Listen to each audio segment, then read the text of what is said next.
Bismillah. Islomning shar'iy ma'nosi nima? Shar'iy ma'nosi deganda avval biz lug'aviy va shar'iy ma'noni farqini bilib olishimiz kerak. Lug'aviy ma'no deganda biz shu so'zni lug'atdan, tildan kelib chiqqan ma'nolarini aytamiz.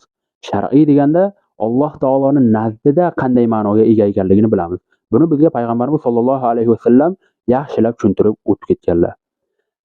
Xo'p, shar'iy ma'nosi esa bu Alloh taologa to'laqonlik taslim bo'lish, bo'ysunishlik, Alloh taolo buyurgan amallarga so'zsiz ergashib amal qilishlikka islom deyiladi. Shulardan bir misol, Alloh taolo qachonki Ibrohim alayhissalomga taslim bo'l deganida, Ibrohim alayhissalom olamlarning Robbi Alloh taologa taslim bo'ldim deydi. Ya'ni taslim bo'lishlik, bo'ysunishlik hammasi islomning shar'iy ma'nosiga kiradi.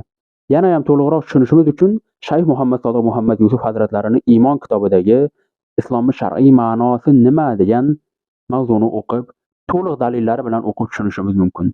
Subhanakallahumma va bihamdik va tabarakasmuk va ta'ala jadduk.